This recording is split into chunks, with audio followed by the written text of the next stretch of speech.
This is Actualize Freedom, straight talk on growing clicks and conversions on Amazon FBA from people doing it every day. Now here's your host, digital marketing acrobat, Danny Kenji Carlson.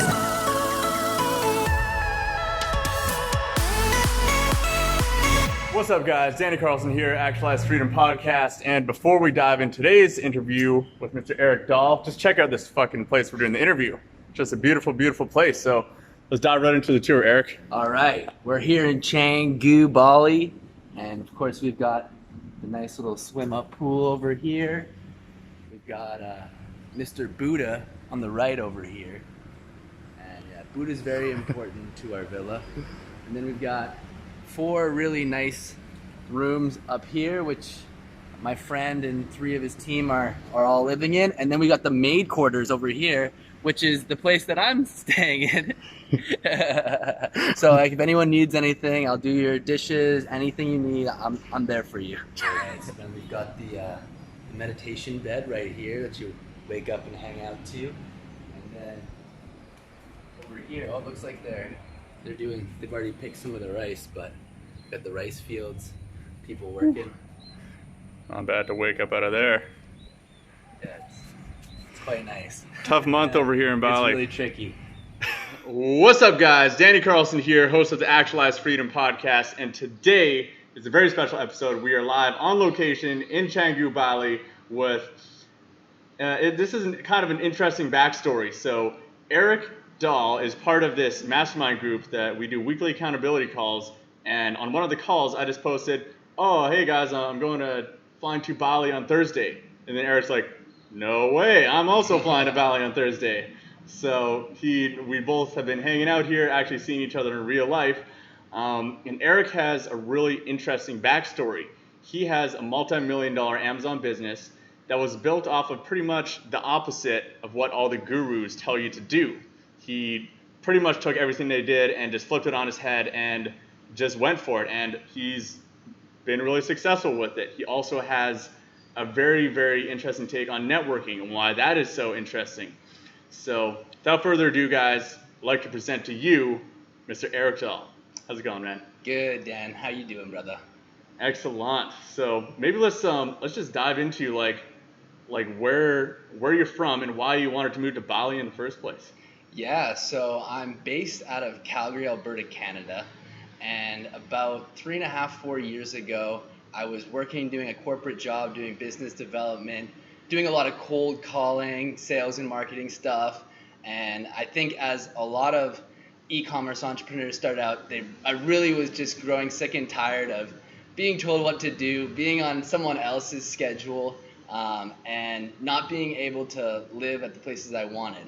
And so that's really what got me started into listening to podcasts and YouTube about different business models until I eventually found this Amazon FBA business model, which made just so much sense to me because I could see the value of the tangible products. I didn't need to build trust with the customer. I didn't need to do anything but create a better widget and present it to the customer base, and then they would react with hopefully sales. And so that's kind of how I got started. I decided to come to Bali most recently just because I've been basically adventuring all over the world. Last year was in South America, and so many friends of mine that are entrepreneurs have said, you really, really got to try Bali. And so I've been here for about a month. I'm going back, unfortunately, in a few days, but it's certainly going to be my home base moving forward because it's just the people, the culture, the food, the entrepreneurial spirit is just unparalleled to anywhere I've been in the world. Yeah, I mean, healthy food, and I mean, there's just a lot of attractive people in Bali too, if that is something interesting to you as well, right? Yeah, I would be lying if I said a huge reason isn't the beautiful models that are just walking around every single area you go. Definitely a good side benefit. So you started off, you wanted to have something that gave you more time and location freedom and allowed you to do the things that you want to do without actually having to trade your time for money, right? So let's just walk us through this journey because you made some decisions at the start of that business that was just like the opposite of probably what you're hearing on these podcasts and the courses and everything like that, right? So how did you decide that you were going to go against the grain, and like what are some examples of those decisions? Yeah, so I started out just absorbing as much content as possible for the first 3 months of my journey. Looking back, I wish I went through a course or two and paid to have that knowledge kind of downloaded into my matrix a little bit quicker without it being all over the place. But if you're just absolutely at the beginning stages of your journey, I highly recommend just spending time, 3-4 hours a day, as much as you can, listening to as many different podcasts like your podcast and a few others, YouTube. And if you're able to buy a course for a grand or $2,000 or whatever it costs you, because saving time in the long run will make you a lot more money. So I started out learning all about the typical Jungle Scout route, where they say, okay, make sure you find a product that's within the size of a shoebox, that's under $3, that makes you at least $10. And I heard this over and over and over. And then they have the web apps where they say, okay, put in all the dimensions and it'll spit out all this information. So my first couple of products, I kind of went that route and listened to what everyone said and realized that, yes, I'd have a little bit of success, but it was very short term because everyone's learning the exact same information. And so it's really challenging to differentiate, to stand out from the market, and to find avenues where there's a lot less competition. So what I decided to do was, instead of going undersized, instead of going low price air shipping, instead of going industries that are unregulated, I decided to do the exact opposite. So I solely am an oversized. My cheapest product is about $14 a unit, which goes up to about $100 per unit cost. And so that's the unit cost. That's not the retail unit cost. price. So retail's anywhere from like mid $40 upwards of like close to $300. I'm still kind of figuring out with some of my prices. And so that's kind of the market that I went after. Now there's a couple of downfalls to this. This is the reason that they don't recommend this to a lot of people is, it takes a lot of capital. There's sea shipping, so that's going to take 3 months, and it's going to take a little more headache. It's going to be a lot more difficult for cash flow because of long lead times, and also just based on if you're buying 500 units at $100, that's $50,000 right there. And then it takes a lot longer to come to market from a regulatory standpoint. So I'm in the baby market, so all of my products need to go through rigorous third-party testing, which costs a couple $1,000s at least, as well as takes an extra few months to get all your T's lined and your I's dotted. Yeah, and so this is a lot to bite off, right? Like, how much of this did you know before getting into that? Were you aware of all the regulatory and the cash flow hurdles that you really would have to overcome when you started this, or did a lot of it just kind of creep up on you? Yeah, so it really did creep up on me. And I think that's a great point that you're touching on in terms of not only the amount of capital that it takes, but also just the whole learning curve of regulatory things and the likes of that. So, for example, if you're going to go into a product that's, say, $10 a unit, and it has a 3-month lead time, and you start off with 500 units, so that's $5,000. Lots of people think, okay, great, I have $5,000, so I can go into this market because I've got $5,000. But that's not exactly the full story, because if you start doing well, you will be overcome with your success. So, for example, you start selling the you buy $5,000 worth, it's 500 units, and you start selling 10 a day. Now that ends up being 300 a month and 900 in 3 months. And that's you just getting started with a few reviews. So you start seeing it's taking off. You're 3 weeks into your journey, you say, okay, I got to buy more inventory. But now instead of buying 500 units again, I need to buy an additional 1,500 units, and you haven't got any of your money back from Amazon. So now you went in saying you're going to spend $5,000, but you actually need $20,000 just to get the ball rolling with the first 2 rounds of inventory. Yeah, and that's something that I personally see so many Amazon sellers who are starting out get caught in that trap.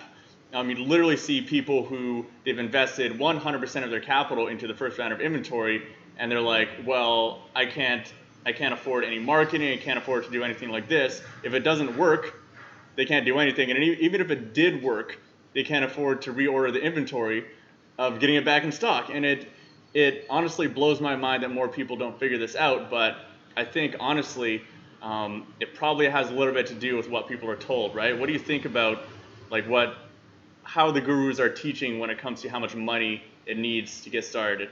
Yeah, I think it's completely misleading. I think a lot of the big people in the market, the big faces, I'm not going to name any, lots of them are making their money from selling you information, and they're not making their money from selling on Amazon. And so their goal is to get you into their webinar and sell you a course. And lots of times they're going to give you whatever information that you want to hear, make $1 million in 6 months. Well, no, that's not how it works. Even if you have success, like I have a multi-million-dollar company on paper in sales, say the profit's a few $100,000, but at the end of the day, tell that to my bank account because I have $0 of cash in the bank because I'm completely leveraged and buying more inventory, long lead times. And so if you want to expand the business, it really, really takes a lot of cash. And so you need to be very cognizant of what your goals are when you're getting into a product. If you're super, super early stage, say you just got the information, you're just going to launch your first product, and it's going to be a cheap $2-3 product at 500 units, whatever it may be, I think that's great. But I don't think you need to think of it as, I'm going to make a whole bunch of money off of this product. I think you need to think of it the same as if you're buying a course.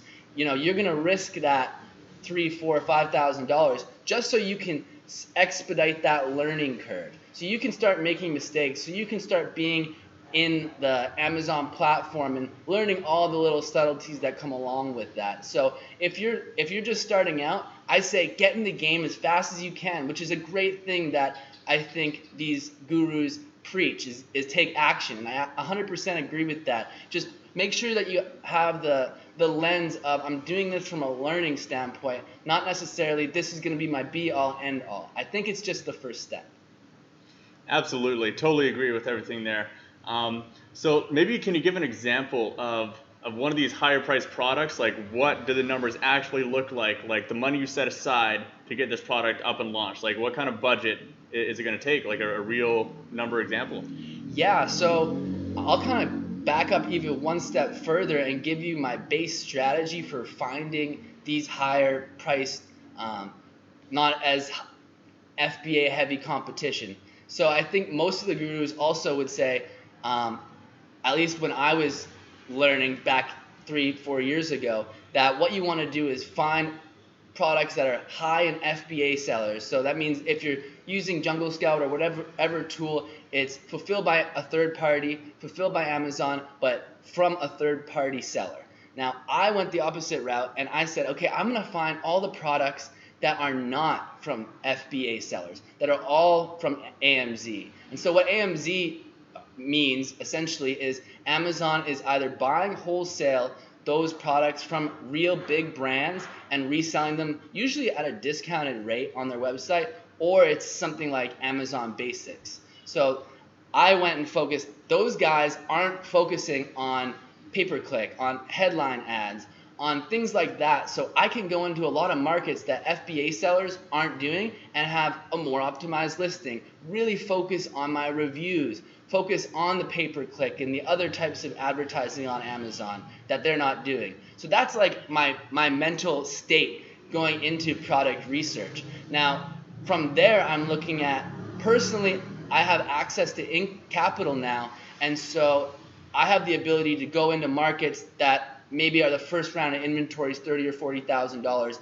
knowing that the second round is going to be an additional $60,000. So I'm going at, I'm seeing on Jungle Scout or whatever that there's the potential to do $50K a month in sales on a product, and then from there I'm going in and we'll just give some numbers as kind of loop back to where you were coming from. So I have a product that's around $90 landed, and so. And so landed costs. Can you break down the landed cost for people Right. who are Yeah. not familiar? So for me, the landed cost is the total cost that it takes from China all the way into Amazon's warehouse. So that includes my tariffs, that includes sea shipping, that includes any packing fees before it's in Amazon. So I get all my stuff palletized at a third-party logistics company. So it includes all of those fees. So just to give like a ballpark, I'll buy it from the manufacturer for $80. I'll have it landed in Amazon for a total of $90. And then my FBA fees or like fees that Amazon is taking for packing and fulfilling it, we'll say is another $25. So that brings us at $115. And then they're going to take a 15% referral fee as a thank you very much for coming to Amazon and selecting your product. And so I would have, we'll just say to make it easy, a $300 price point. So the referral fee is $45, the FBA is $25, so we're at $70 plus $90, so that's $160, and that'll leave me, say, a $140 margin. Now, on a $90 product upfront cost, $140 margin is somewhere around 150% ROI. So you take the margin at the end, you divide that by the cost of goods sold, and that gives you the ROI in a percentage, which is how much money are you going to get for every dollar you put in. Every unit sale, when I put in $1, I get $1.50 back. So that's what I'm looking for. I'm looking for at least 100% ROI with that metric. And the reason for that is if you go under 100% ROI, it means in order to double your inventory, you need to add more capital. And so that's not a great thing.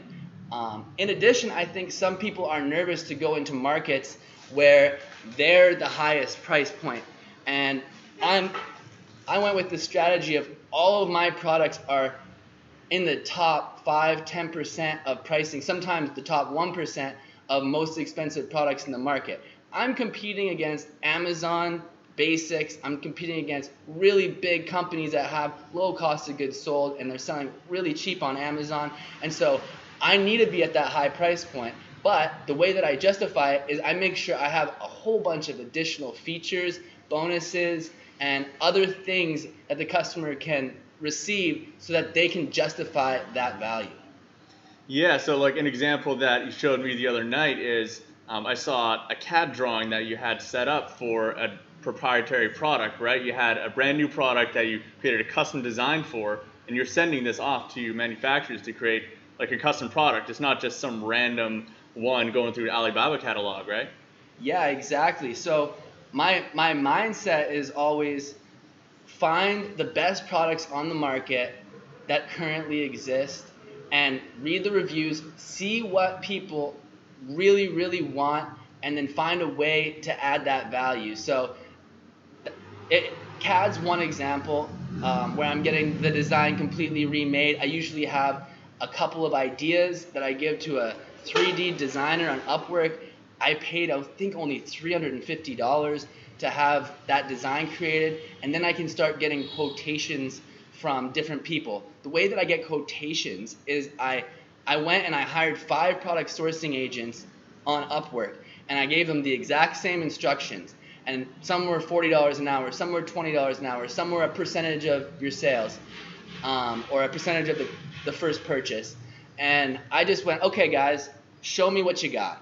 And it became very clear that I had one product sourcing agent that really knew how to get the best prices. So just another side tip is, if you're going to go launch a product, make sure you have a product sourcing agent to look and see if they can get you a better deal. Because you might pay $300 right now, but they might save you $1, and you'll save that money over and over and over again. Yeah, and real quick too, for product sourcing agents, I know a question people ask all the time is, how much should you pay them? Should you pay them percentage or one-time fee? What is your preference on that? I like to pay them on an hourly rate. This allows them to take their time. I don't really care if they overcharge me $50, $150. for one product, like I think it'll on normal take about 10 to 15 hours to find a pretty basic product. And so my justification is, say the lady I ended up working with is $20 an hour. So we'll say it takes her 15 hours. That's $300 one time. And then I have the absolute best factory at the best price.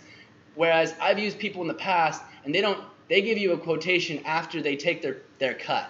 And so you're like, okay, and they might be taking 10 or 15% of that cost price. So in the long term, it really costs you a lot of money, even though it saves you $300 in the beginning. Yeah, because who knows, maybe they have an arrangement with the manufacturer, right, where they're getting a kickback from the manufacturer. So like you think you're saving a bunch of money, but in reality, you're probably getting screwed, right?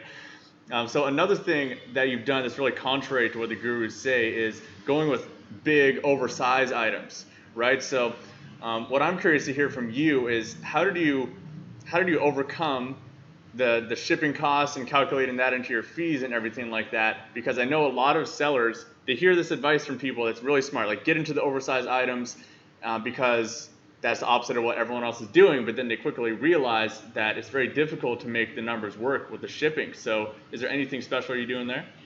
Well, the first thing is it's absolutely imperative that you're doing sea shipping, and it can be a pain in the butt, and it's so frustrating when you put in a big order and you're just waiting for 3 months in order to start selling your inventory. But it's something that is a must.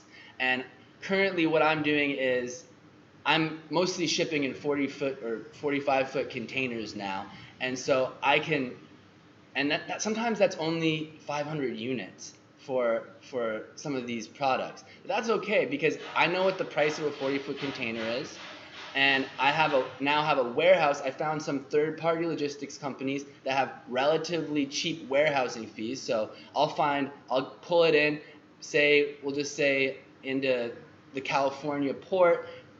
We'll ship it, we'll put it on a truck for 2 or 3 hours to get it out of that main port where the storage rates are a little bit cheaper, and then have it stored there and ship in 2 or 3 months of inventory in at a time into Amazon. Yeah, so I mean, there's really no getting around just doing big bulk sea shipment loads, right? And that's where the big barrier to entry, the large amount of capital investment comes in, which is, it's a great strategy. I mean, obviously it totally works, but obviously you need the money to actually get that started, which is why it's so accessible to people. So that's a good thing, but depending on your resources, also a bad thing, right? Yeah, absolutely. And when I was just getting started in oversized, I wasn't doing full 20-foot containers even. It would just be partial containers. But the shipping charges, it's like night and day. I think on average, maybe it would cost $1 per unit, but from doing a partial shipment load versus if I was to airship it, it would be like $6. So it's crazy cost savings. And where it comes down to is having the unit margin to be able to take that hit because you believe that you can have success at a certain price point. Another great thing about having this high unit margin, and when I'm saying unit margin, I'm saying, okay, say you have 100% ROI, so it costs you $100 for the product up front, you make $100 margin, that's $100 unit margin. Now, if I do pay-per-click and my cost per click's only 50 cents and my conversion rate's pretty normal, I'm not actually going from 100% ROI to like 30%, whereas lots of these small products is you have a $10 margin, 5 clicks later you're not making any money. But with these products, I have a lot of space to break down my margin, a couple dollars here, a couple dollars there for advertising, which is another huge benefit I think people don't totally look into. Now back to your point about capital investment, it really does take quite a bit of money. I was fortunate that I had some relationships with people that allowed me to, I got some investors that allowed me to really scale this business, personal friends and family. But without that, it would have been a real challenge, which is also why I love it, because it's such a great barrier to entry in comparison to just the Me Too products that lots of people are pushing out. Yeah, absolutely.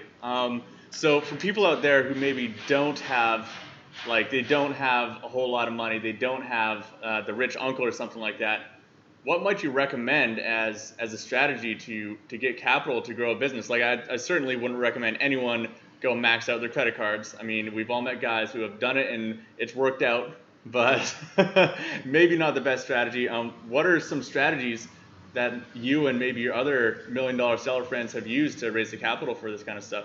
I think it comes down to two things. One person is looking for money, and one person is looking for their money, one person's looking for money and one person's looking for their money to make money. So those relationships exist everywhere. So if you don't have a lot of money right now, that I don't think it's a great excuse, because I know tons of guys that came in with almost nothing, and what they did is they learned the skills, they tested out the markets with a couple products, then they created a business plan that breaks down the numbers, breaks down how they're going to differentiate the products. They find the suppliers, they find the cost, they know their numbers, they have all the knowledge. And when you have all the knowledge, people are willing to take some chances on you. When you're structured, when you're organized, and you say, look, I want to run with this thing. Maybe you get them to put in $100,000 and you do all the operations and you earn up to 50% based on performance.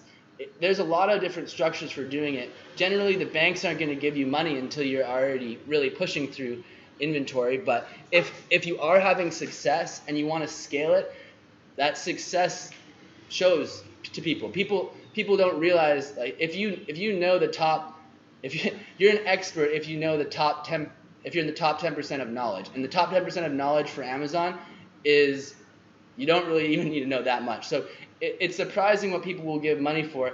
I have a friend right now who's working with private equity firms, and they just hired a whole bunch of people that don't even know what they're talking about. They've never worked in Amazon, and they're buying up all these Amazon businesses and trying to scale them. They have no idea what they're doing. So one option could even be trying to find these private equity firms and say, hey, listen, I don't have a ton of experience, but I have a lot of Amazon knowledge, and I can prove it. And here's some products I think that you could go into. And maybe you can get some funding for that, or maybe you can join a team and start building a little bit of equity. There is a lot of ways, but it does certainly make it a lot more challenging when you're not coming to the table with some cash. But I love what you just said right there, because that perfectly embodies the mindset that I think people really need to have success with a real business like this, right? It's totally different from the mindset that a lot of these course gurus are trying to push, like, here, take your $2,000, take your $5,000 and make a little bit of side money, or make $50,000 a month within the first 3 months. It's not the same mindset as getting all your ducks in a row, really knowing your numbers, knowing your market, knowing it just inside and out, and like how you're going to differentiate from competitors and everything like that. If you can prepare to the point where you could go pitch an investor and convince them to give you money, that's probably the mindset and where you should be whether or not you're getting investment. You probably should just get to that level anyway. So I love what you just said right there. Yeah, no, it's absolutely true. And on the contrary, I do have friends that built up, say, $15,000, which is a lot of money, and have had great success, and with an oversized product. And the way that they're doing it is they're not looking for a $50,000 a month product. They're looking for one that maybe does $5,000, $6,000, $7,000 a month at 4 sales a day.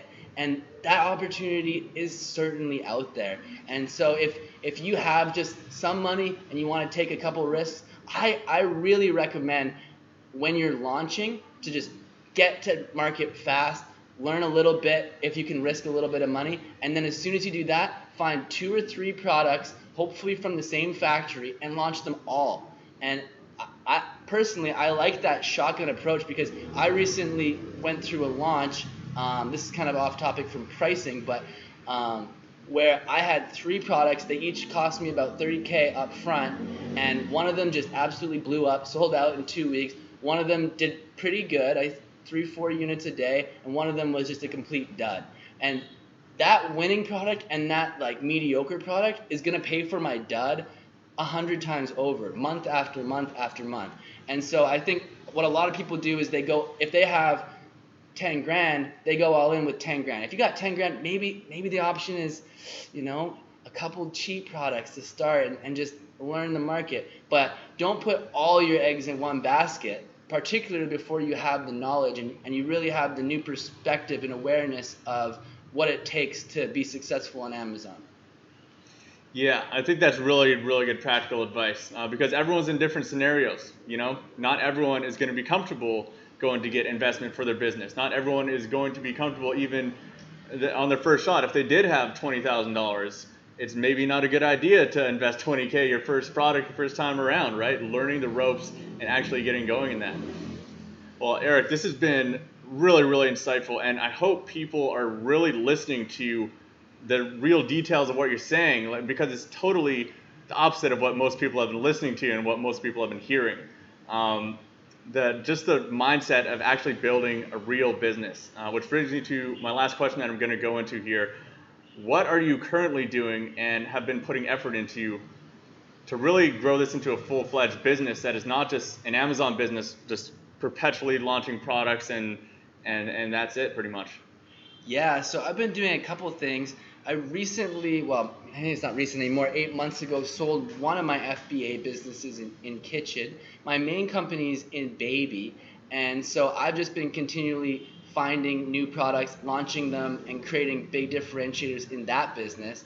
I recently opened up a Shopify store where I'll be doing Google AdWords, Facebook retargeting, and I've done some influencer marketing. But I really recommend to get your feet wet in Amazon before, like if you have one or two products that are doing decently well on Amazon, my belief is to continue adding products until you have a big enough line that, like, say you only get 20%, say you get 20% of your sales off of Amazon. That's incredible if you have an Amazon business.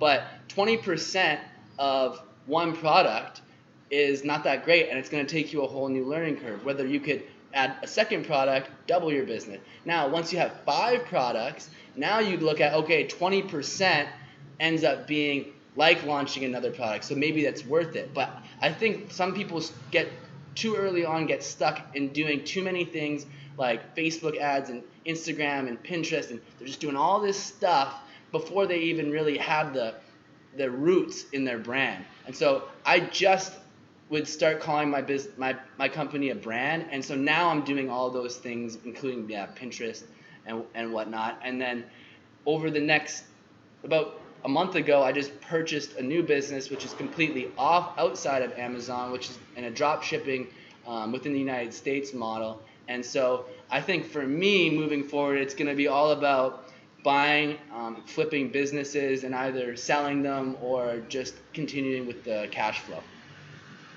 Yeah, well, I mean, it's allowed you to come to beautiful places like this, still get some awesome work done, enjoy the beach and the great entrepreneurial community out here, right?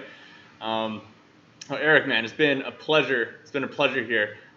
What are your final parting words? Let's say that there's an Amazon seller who just really resonated with everything that you just said there, and they realize they want to go this route and they want to overcome all the hurdles of going after the high-priced products, the big investment, the oversized and everything like that.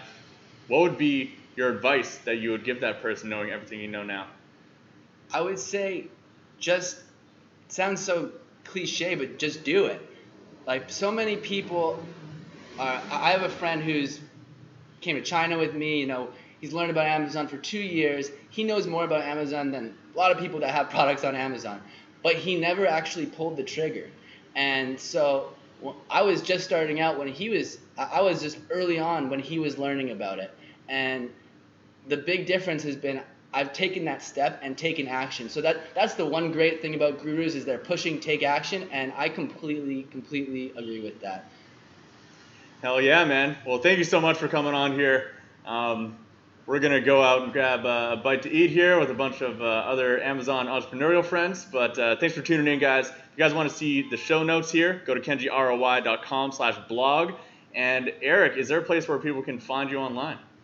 Actually, not really. My Instagram's Eric Dahl, ERICDAHL, and feel free to add me on Facebook or add me on Instagram and send me a message. I'm always happy to help people. Hell yeah. Well, until next time, guys, take care. For show notes and resources mentioned in this episode, visit kenjiroi.com.